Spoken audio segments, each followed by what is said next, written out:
Nissan.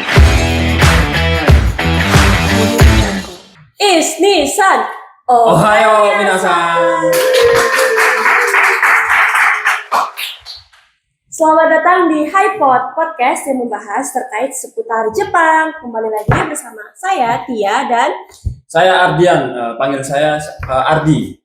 Oke, jadi hari ini kita akan mewawancarai Ardian Sensei.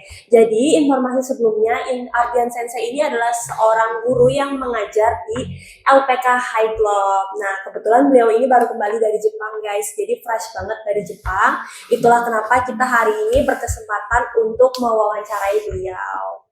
Oke, jadi selamat datang di HiPod. Iya, selamat datang. Jadi dibilang untuk fresh datang kembali itu enggak juga sih sebenarnya. Saya tahun lalu bulan Juni tanggal 14 itu baru kembali. Jadi ya sudah ada sekitar kurang lebih hampir 1 tahun ya. Oke, jadi ya karena pengalaman beliau, jadi mari kita tanya-tanya ya. Yang pertama nih, dikarenakan ya 1 tahunan masih terhitung baru lah ya untuk orang yang sebelumnya tinggal di Jepang. Jadi yang pertama nih, bagaimana sih perasaan Ardian Sensei ini setelah kembali dari Jepang? Setelah kembali dari Jepang ya, karena di Jepang itu saya 5 tahun, waktu yang cukup lama ya, mungkin jadi merasa senang sekali bisa kembali ke rumah, bisa makan kembali masakan Indonesia itu sangat mengangenkan sekali, gitu. Oke, kita flashback sedikit nih ya. Mungkin kayak pas pertama kali datang ke Jepang tuh merasakan apa sih, kalau bahasa sekarangnya tuh culture shock ya, perbedaan budaya antara Indonesia dan Jepang. Waktu itu kayak gimana ngalaminnya? Jadi pertama kali saya datang ke Jepang itu hal yang menurut saya kok beda sekali ya sama Indonesia. Itu kehidupan di sana itu apa, orang-orang Jepangnya itu sangat teratur gitu. Jadi mereka jalan kaki aja bisa rapi, terus pergi ke restoran atau ke minimarket gitu, mereka itu bisa baris dengan rapi gitu. Jadi tidak nyelomot. Kalau di Indonesia kan semrawut ya, jadi bara-bara aja gitu. Tidak teratur kalau di Jepang, di Indonesia itu. Oke. Jadi kalau untuk perbedaannya mungkin lebih ke orang-orangnya kali ya, kalau untuk ininya kan. Oke, jadi mungkin kalau dari perbedaan tadi nih, mungkin di sekitar kayak transport nih kan. Katanya tuh di Jepang ya guys ya, transportasi umumnya tuh benar-benar ini banget ya, benar-benar sangat kayak utama banget kayak gitu. Kalau di Indonesia kan orang-orang masih pakai yang transportasi pribadi gitu. Di Jepang itu dikarenakan kendaraan kayak mobil, motor itu hampir jarang ya orang menggunakan itu. Soalnya karena parkir ya, parkir itu mereka bayar. Jadi setiap pergi kemanapun itu pasti ada tempat parkirnya, harus ada tempat parkirnya. Jadi orang yang punya mobil itu biasanya mikir kalau mau pergi kemana itu harus menyediakan uang parkirnya itu. Jadi mereka memilih transportasi yang praktis itu. Jadi kemana-mana naik kereta, naik bis, atau malah naik sepeda. Ya, itu lebih efisien untuk waktunya ya. Mereka kan kalau pagi hari itu kan sibuk sekali sama berangkat kerja itu kan. Nah, mereka itu memilih untuk cepat untuk datang ke kantor ya, menggunakan sepeda, kereta, atau menggunakan bis. Kalau untuk Ardian Sensei dulu nih pas masih kerja ya guys, jadi Ardian Sensei ini dulu ke Jepangnya itu kerja. Nah, kalau untuk transportasi kerjanya tuh dulu kayak gimana nih? Ya, di perusahaan saya dulu itu alhamdulillah ada fasilitas. Jadi kita naik bus. Jadi ada antar jemputnya kayak gitu lah. Setiap pagi kita diantar, kemudian pulangnya juga kita busnya datang ke perusahaan. Jadi pulangnya juga naik bus. Jadi kayak setiap harinya tuh memang ada jamnya yang satu kali jemputan itu, atau kayak ada juga kan orang transportasi umum tuh yang beda-beda jamnya kayak gitu. Jadi setiap jam segini dijemput, setiap jam segini dijemput. Tapi sehari itu kan beberapa kali kayak gitu. Iya. Jadi untuk di perusahaan saya itu bukan bus umum ya. Jadi bus pribadi milik perusahaan. Ya. Jadi sewaktu-waktu sopir dari orang perusahaan itu ya datang pagi hari datang jemput. Nanti kalau sudah selesai kerja sore hari itu datang lagi untuk mengantarkan pulang. Jadi Gitu. jamnya jam masuk kerja itu tadi ya? Iya, iya. Jadi itu sangat terbantu sekali untuk saya ya. Itu kan soalnya dari tempat tinggal ke perusahaan itu lumayan jauh. Kalau jarak untuk jalan kaki atau naik sepeda ya itu kurang lebih hampir 30 menit. Kalau untuk naik sepeda saja. Makanya dari perusahaan Akomodasikan. iya, ada bus untuk berangkat kerja. Oke, kalau sekarang kita bahas terkait pengalaman kerjanya nih. Nah, kalau boleh tahu diceritakan nih Ardian Sensei ini waktu di Jepang tuh kerjanya di bagian apa sih dan kayak gimana gitu? Baik, mungkin itu pada penasaran ya. Iya. Saya itu kerjanya Kita udah di mulai apa? masuk nih ke intinya. Iya, jadi saya dulu masuk di perusahaan, sebenarnya perusahaan di bidang besi dan baja. Tapi di perusahaan besi dan baja itu, di pabrik itu, pekerjaannya itu luas sekali. Jadi saya itu tahun pertama sampai tahun ketiga itu full pengelasan ya. Karena besi dan baja itu pengolahan diolah menjadi suatu bahan ya untuk dikirim ke proyek. Nanti dirakit di proyek. Jadi saya dari tahun pertama sama tahun ketiga itu, jadi saya full pengelasan. Kemudian di tahun keempat sama tahun kelima saya dipindahkan ke bagian mesin, operator mesin. Jadi di perusahaan saya itu sangat luas sekali. Ada pengecatan juga, pengelasan juga, terus ada operator mesin juga. Sangat luas untuk pekerjaan di tempat saya itu. Jadi untuk 3 tahun pertama istilahnya di bagian yang untuk menyediakan bahan mentahnya lah ya dikirim ke perusahaan. Iya. Oke. Nah mungkin itu kan tadi dari segi pekerjaan. Untuk kayak kehidupan pribadi seperti tempat tinggal. Tadi kan kita udah bahas akomodasi kerjanya ya. Selain itu fasilitas apa sih yang didapat pada saat perusahaan itu kayak gitu? Jadi fasilitas yang saya dapatkan dari perusahaan saya itu ya terutama tempat tinggal ya itu sudah disediakan sama perusahaan. Tapi nanti untuk biayanya itu kita tetap bayar. Cuman perusahaan saja menyediakan tempat tinggal itu. Nah nanti per bulannya itu kita ada potongan untuk bayar air, listrik atau gas dan sebagainya. Itu fasilitas. Kalau tadi kan ada bus juga ya. Nah itu juga termasuk fasilitas dari perusahaan saya. Jadi kalau untuk tempat tinggal itu memang disediakan seperti itu, tapi kita tetap ada potongan untuk kayak air dan juga listrik ya seperti itu. Kak. Tapi misal nih kayak kita kan memang disediakan tempat tinggal, cuman misal kayak memilih untuk tetap tinggal, istilahnya kalau di Indonesia tuh kayak ngekos lah ya, udah disediain mes tapi milih ngekos kayak gitu bisa nggak sih? Itu tidak bisa. Jadi semuanya itu sudah diatur ya sama perusahaan itu. Jadi kamu datang ke Jepang itu KTP ya, di KTP itu sudah tertulis alamatnya. Jadi mau tidak mau kita harus tinggal di situ. Kalau nanti kita tinggal di tempat lain jadi tidak boleh karena datanya sudah ada di kantor kecamatan. Kecamatan Jepang ya? Iya, di Jepang pun juga ada kecamatan. Sama di Indonesia juga ada. Kita melapor pertama kali datang di Jepang itu kita ada namanya melapor ke kecamatan kalau bahwasanya saya sudah tiba di perusahaan dan saya tinggal di sini. Nah itu ada laporannya, ada datanya. Soalnya kan selama 3 tahun itu atau selama 5 tahun itu kan kita tinggal di situ terus dan di balik KTP-nya itu ada alamatnya di situ. Jadi kalau kemana-mana, kalau nanti polisi ada yang nyamperin kita, nah ada alamatnya di situ. Oh berarti anak ini beneran tinggal di situ. Itu tidak bisa kalau kita minta saya pengen tinggal di kos aja gitu kan, di area yang perkotaan atau area yang dekat sama tempat belanja itu nggak bisa. Dan itu untuk mengurusnya juga susah, ribet sekali karena ya terkait si KTP ini tadi kan ya.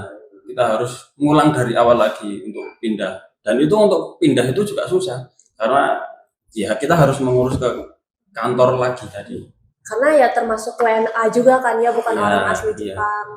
Itu sudah sangat enak sebenarnya dikasih fasilitas sama perusahaan. Kamu sudah disediakan tempat tinggal ya. Itu sudah enak sekali. Apa ya namanya? Apa tuh artinya apartemen. Ya. Terus kalau saya lihat-lihat nih kan sering kayak di media-media sosial kayak gitu, kalau untuk bus itu kan kita ngisi kayak e-tol gitu ya kalau di Indonesia. Ya, Nah, benar kalau sekali. dari fasilitas perusahaan ini kita bayar juga nggak sih kayak kita bayar tempat tinggal itu tadi? Itu untuk transportasi ya, untuk kartu yang untuk membayar transportasi itu sebenarnya kita beli sendiri. Itu bisa dibeli di stasiun-stasiun, kan ada mesin ngaji di situ. Kita bisa beli di situ. Nanti kita mendapatkan kartu. Kalau di Indonesia itu kalau tidak salah e-tol ya. Jadi kita cuma nempelkan saja. Nanti saldonya berkurang, itu nanti sudah otomatis terbayarkan ya. Ya, saya dulu juga pakai kayak gitu. Nah, canggihnya di sana itu kartu itu bisa dimasukkan di HP. Ya, jadi saya cuma tinggal bawa HP saja, nanti buka aplikasinya itu, bisa tinggal tempelkan gitu ya. saja. Kalau sewaktu-waktu, kalau kartu itu kan lumayan kita kan ya ini ya, bawa-bawa. kadang ketinggalan, kadang ditaruh di mana lupa, karena saya masukkan di HP, ngisi saldonya pun juga enak sekali. Di minimarket itu bisa, tinggal tunjukin saja saya mau ngisi ini, nanti saldonya masuk, itu sudah bisa kemana-mana. Itu sangat praktis sekali kalau di Jepang ya. Apalagi kan katanya di Jepang tuh sekarang udah benar-benar ini ya, udah cashless gitu, jadi apa-apa tuh pakai Iya benar sekali. gitu. Iya, itu kayak belanja bulanan atau mingguan itu sangat membantu sekali itu, karena dan orang Jepang pun itu jarang sekali yang mereka menggunakan cash. Jadi mereka menggunakan kartu semua. Enak sekali di sana itu, praktis sekali. Oke, jadi untuk sekarang nih mungkin pembahasannya lebih, karena kan tadi kita ada sedikit ngebahas terkait orang Jepang ya. Iya. Nah, jadi ini kita sedikit mendalami terkait apa ya, kayak karakteristik orang Jepang lah. Nah, dari segi pertemanan nih, katanya tuh ada yang sempat saya tuh pernah baca atau nonton lah di salah satu podcast, di salah satu vlog kayak gitu, bilang bahwa orang Jepang itu sangat-sangat menjaga privasi. Jadi bahkan kalau kita follow sosmednya mereka aja tuh kita harus izin gitu nggak sih? Iya, benar sekali. Ya, itu apa ya, untuk mungkin sudah budayanya Jepang ya. Jadi orang Jepang itu nggak mau diekspos. Kita sebagai, misal saya punya teman di perusahaan juga, punya teman orang Jepang. Jadi kita tuh nggak enak, misal saya foto sama dia terus kita upload, itu sebenarnya nggak enak. Jadi kita mau gimana ya, minta izin dulu. Ini tuh gimana, boleh tidak untuk diupload itu? Oh jangan, biasanya gitu. Jadi mereka tuh apa ya, tidak mau terekspos sebenarnya untuk teman itu ya. Jadi sangat tertutup sekali, dan hal-hal pribadi itu nggak semua bisa ditanyakan sama teman orang Jepang itu. Itu sangat, bagi mereka itu sensitif sekali. Kayak umurnya berapa itu termasuk apa ya? Mereka tuh apa sih ini kok tanya umur gitu. Itu mereka tidak sopan kalau istilahnya itu. Nanya umur, terus apalagi tempat tinggal. Nah, itu sangat privasi banget ya. Mereka tuh hampir tidak mau menjawab itu. Saya itu tinggalnya di sana saja. Mereka tuh tidak mau mendetailkan saya itu tinggal di sini, alamatnya sini, itu nggak mau mereka. Jadi ya, kan kalau privasi sekali mereka. Jadi kan katanya, maaf ya, jadi katanya tuh kalau di Indonesia kan istilahnya, kalau kita di Indonesia tuh kita follow sosmed kan, kadang tuh kayak kita nge-follow karena kita pengen kenalan. Nah itu kan bisa tuh. Cuman kalau di Jepang tuh katanya kita kenal dulu, setelah kita kenal baru kita bisa follow-followan sosmednya mereka, kayak gitu, saking privasinya mereka. Oh jadi kayak gitu ya, jadi mereka tuh benar-benar sangat menjaga privasi banget. Oke, lanjut nih. Kita ngebahas yang privasi juga nih guys ya. Pernah nggak nih Ardian, katanya kan cewek-cewek Jepang tuh cantik-cantik banget ya. Nah jadi Ardian saya ini pernah nggak sih deket gitu sama orang Jepang, sama cewek Jepang gitu? Cewek Jepang ya? Nggak ada sih sebenarnya. Nggak ada ya, karena gimana ya, di tempat saya itu kan di desa ya, di desa, dan apa ya, lingkungannya kan jarang itu ada yang bukan di perkotaan. Mungkin kalau perkotaan itu banyak ditemui itu cewek-cewek itu. Kalau di tempat saya itu benar-benar di desa, di pinggiran, di pinggir pantai, itu nggak ada apa-apa sama sekali. Jadi ya di sana itu cuman kerja saja. Wilayah pabrik lah ya. Iya. Gitu. Nggak pernah deket sama cewek Jepang. Sayang sekali. Sayang sekali. Kalau enggak, kayaknya nggak balik ke Indonesia nih guys ya, nikah sama orang Jepang nih kayaknya. Kalau sempat dekat ya. Iya. Oke. Jadi nih kalau boleh tahu nih ada saya tuh di Jepang di daerah mana sih? Saya di Jepang itu di dekat ibu kota. Jadi bawahnya ibu kota itu ada prefektur Chiba. Nah di situ saya tinggalnya. Nah Chiba itu kan luas juga ya. Nah saya itu di pinggirannya sekali. Benar-benar pinggirannya lah. Iya. Itu sama pantai itu misal kita di sini paling 15 meteran itu sudah pantai. Mungkin Jadi karena daerah iya, juga ya, iya. buat pabrik kan katanya tuh harus jauh dari permukiman kan. Benar. Jadi memang kok itu pabrik saya itu juga dari pantai itu naik ke kan di situ kan ada bukit-bukit ya. Nah di atas bukit itu pabrik saya itu benar-benar jauh dari pemukiman warga di atas gunung jadi ya. Sepi. Ya. Sepi. Hiburannya apa nih biasanya?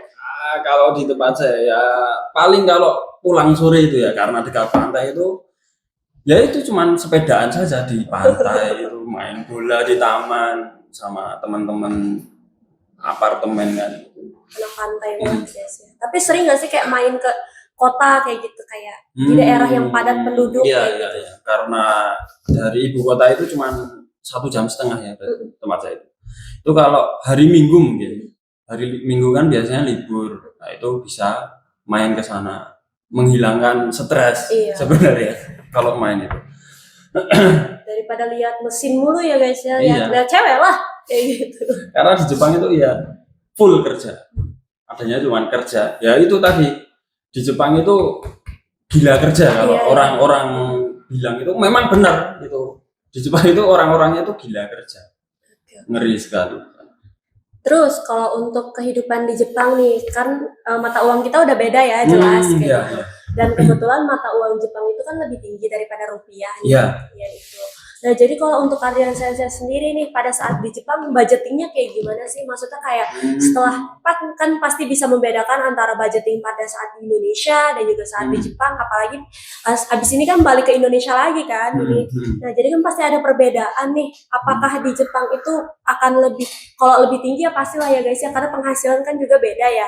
Cuman mungkin kalau untuk ya disetarakan lah lebih boros di mana sih pada saat di Indonesia dan juga di Jepang?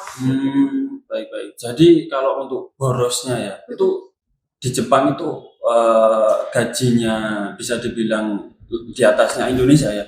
Tapi untuk kehidupan sehari-hari di sana itu sama saja boros. Mahal ya? Iya, gajinya tinggi tapi biaya hidupnya itu juga tinggi di sana itu. Jadi untuk sebulan itu bisa lah sampai mengeluarkan 4 juta atau 5 juta itu ada. Teman saya juga ada yang segitu. Jadi ya mau gimana lagi. Jadi kita kayak beras, bahan pokok makanan itu kan juga mahal di sana itu harganya.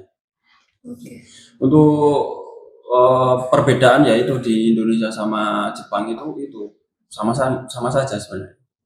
Karena beda mata uang aja sih, jadi mungkin karena di Jepang tuh jadinya kayak orang dengar 4 juta per bulan kayak gitu kan, itu kayak langsung mahal kayak gitu, padahal kan karena juga gaji di sana kan juga lebih besar lah kayak gitu. Kalau boleh tahu UMR Jepang tuh berapa sih? UMR Jepang itu biasanya setiap daerah itu memiliki UMR masing-masing, sama kayak Indonesia juga setiap daerah punya UMR sendiri-sendiri. Kalau di tempat saya itu terakhir itu 1 jam ya. Di sana kan kerja itu kan per jam, gaji itu per jam. Jadi kalau tidak salah ingat itu 1 jamnya itu 1.200 atau 1.300 ya. Kalau tidak salah ya. Itu 1.000 yen itu sama dengan 100.000. Jadi 1 jamnya itu bisa dapat kalau dirupiahkan ya itu 120.000 1 jam. Tinggal dikalikan saja dalam sehari kerja 8 jam. Nah nanti dalam sebulan itu berapa hari kerjanya? Misal 25 harinya nanti dikalikan saja berapa jamnya itu. Dan itu belum nanti kalau lembur itu sama gaji sama upah jam biasa itu beda. Kalau lembur itu nanti di atasnya. Bisa nanti lembur itu jadi 1.500 atau 150.000. Jadi semakin banyak lemburnya, semakin banyak yang didapatkan ya, kayak ya orang basic kerja lah ya kayak gitu makin banyak ini. Jadi mungkin saya tuh kan lumayan ada tertarik tentang kayak kehidupan Jepang yang kayak tentang ini ya, katanya tuh di Jepang apalagi kayak musim sekolah kayak gitu, anak-anak sekolah tuh suka sekolah itu sampai yang tengah malam ya katanya kayak gitu, yang pada pulang malam, terus pegawai-pegawai juga ya kayak tadi lemburan kayak gitu kan. Nah itu kan kayak kalau di Indonesia tuh agak rawan ya pulang jam segitu, takut kayak ada orang jahat atau apa segala macam. Cuman karena Jepang itu kan katanya keamanannya lebih lah kayak gitu. Apakah Ardian Sensei sendiri ini punya pengalaman atau orang terdekatnya ada pengalaman yang kayak gimana gitu pada saat di Jepang? Itu mungkin untuk pendidikan ya, mereka anak-anak kecil mungkin SD, SMP sama SMA juga kegiatan sekolahnya sampai malam itu ya. Dan itu memang benar itu, mereka itu full sekali kegiatan untuk sekolahnya saja. Padahal baru sekolah itu ya, belum kerja. Kegiatannya sudah banyak sekali. Itu ada loh yang sampai malam juga itu. Teman kerja saya itu kan punya anak. Nah, itu anaknya itu juga sering pulang malam itu, dan yang bikin mereka pulang malam itu biasanya ekstra kulikuler itu, olahraganya itu. Nah, di setiap sekolah itu memang ada itu ekstra kulikuler itu, entah basket, badminton atau olahraga yang lain mungkin. Itu memang benar sampai malam. Terus untuk anak SD nih, anak SD itu mereka di sana tidak diantarkan orang tuanya. Jadi di tempat tinggal saya itu kan ada SD di situ. Jadi itu setiap pagi itu menarik sekali itu. Anak-anak kecil itu loh baris di pinggir jalan. Mereka itu berangkat sekolah. Sekecil itu loh, anak sekecil itu. Anak sekecil itu. Berkelahi bareng gitu. Menarik sekali itu. Jadi apa ya, kalau menurut kita tuh apa ya? Kok bisa gitu loh. Mereka tuh seberani itu untuk berangkat sendiri, pulangnya juga sendiri. Dan itu mereka bareng-bareng itu. Lucu sekali itu anak-anak kecil itu. Memakai tas gendong terus memakai topi itu. Tas sekolahnya mereka juga katanya kayak khusus gitu lah ya. Tapi itu mahal loh guys, itu. Iya. Itu enggak mahal itu untuk tas anak-anak kecil SD itu. Dan mereka tuh seragam itu bisa tasnya itu semuanya kayak gitu. Iya, ada standarnya lah ya kayak gitu. Jadi kayak waktu itu lihat kayak terus tasnya tuh bentuknya kayak nanti kita insert di fotonya. Iya, kayak koper gitu kan. Iya, kayak gitu. Cuman katanya itu tuh tahan kayak dari kelas 1 sampai dengan kelas 2. Benar. Kayak gitu. Kualitasnya bagus ya. Oke, seru ya kayak gitu. Jadi mereka tuh kayaknya nggak ada istilah yang tahun ajaran baru mamanya datang duluan terus menjagain kursi gitu. Ada yang di depan sekolah mengantri orang-orang tua itu menunggu anaknya pulang sekolah itu. Di sana nggak ada, benar-benar mandiri. Mereka diajarkan dari awal itu mandiri sekali. Apa-apa sendiri. Berangkat sekolah aja SD loh itu, anak-anak kecil itu kecil-kecil. Kita aja kadang yang dewasa tuh masih kayak takut-takut kayak gitu kan. Mereka tuh bisa loh. Keren loh guys. Indonesia kayaknya harus maju kayak gitu deh pendidikannya. Iya. Semoga bagus sekali itu pendidikannya itu bagus sekali.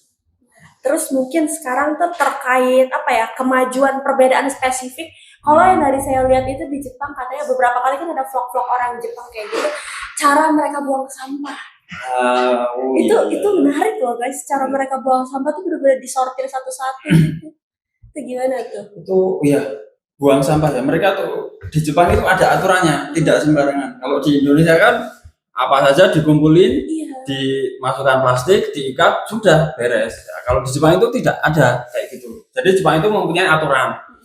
Jadi ada namanya sampah yang bisa dibakar dan ada yang sampah tidak bisa dibakar, itu kayak peralatan elektronik gitu, sama yang plastik juga itu contohnya saja apa ya, minuman botol itu, kemasan itu kan ada tutupnya, ada botolnya, kemudian ada labelnya.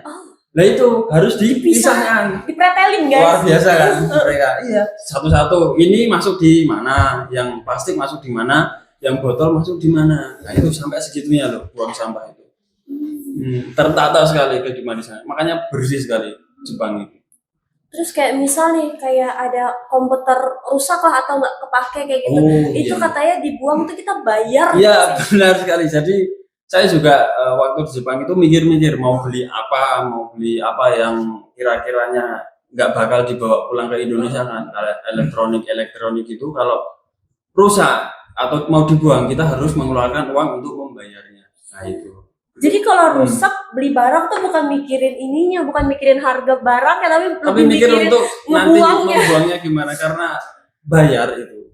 Pernah nggak sih Ardi Sensei kayak beli sesuatu terus bayarnya tuh kayak lumayan segini loh harganya, ternyata buang sampah doang kayak gitu. Itu paling apa ya? Dulu itu ada sofa.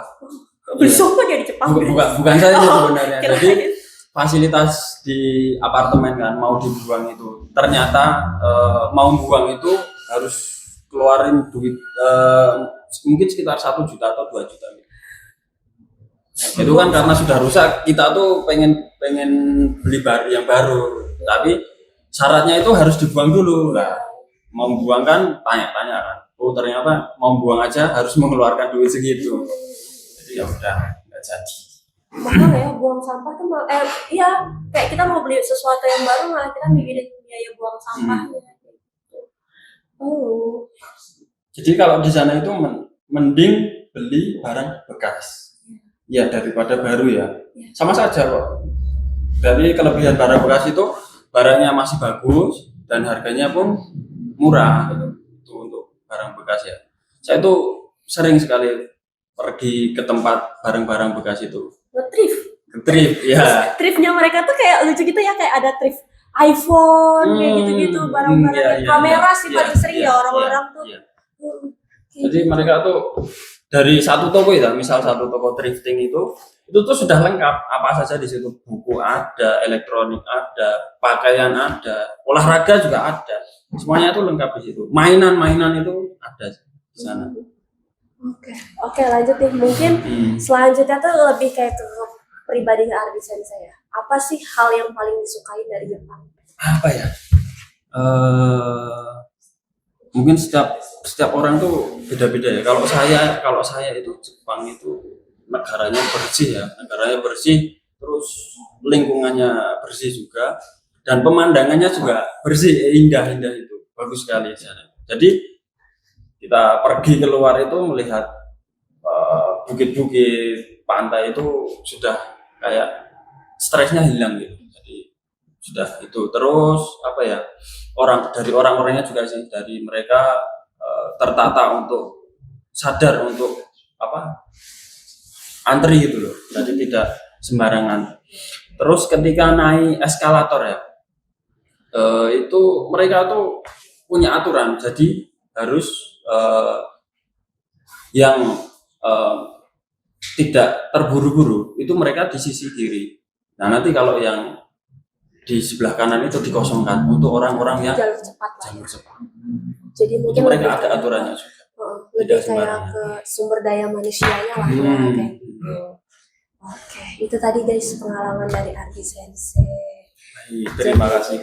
Iya, jadi kayak tujuan podcast kita ini tuh adalah untuk mengenalkan kita melihat nih sudut pandang orang Indonesia yang kerja di Jepang kayak gitu. Karena kan kebetulan kita juga LPK yang mengajar, yang mendistribusikan untuk para pekerja di Jepang. Jadi ternyata yang kerja di Jepang tuh seru ya kayak gitu, kayak belajar pengalaman baru ini segala macam. Oke. Jadi mungkin itu dulu ya guys ya. Terima kasih banyak Ardi Sensei atas sharing pengalamannya terima kasih kayak gitu. Kembali. Mungkin nanti kita bisa ketemu lagi di lain kesempatan Ardian Sensei part 2 guys. Karena kayaknya banyak banget nih ceritanya, harus kalau ngebahas Jepang tuh kayaknya nggak selesai ya. Membahas Jepang itu nggak ada habisnya. Ada saja yang bisa diceritakan itu. Pengalaman saya dari pergi ke bagian Jepang bagian bawah sampai bagian atas itu sudah saya lakukan. Itu menyenangkan sekali. Jadi mungkin nextnya adalah Ardian Sensei The Explorer ya guys. Kita ngebahas tentang perjalanan Ardian Sensei. Oke, mungkin itu dulu Ardian Sensei. Terima kasih banyak atas waktu dan perhatian dan juga pengalamannya. Nanti kita bertemu lagi di lain kesempatan ya. Saya udah tahu bahasa Jepangnya. Arigatou gozaimasu. Arigatou gozaimasu. Oke, jadi guys itu dulu ya guys ya. Sampai ketemu lagi di next podcast. Dadah. Sampai jumpa.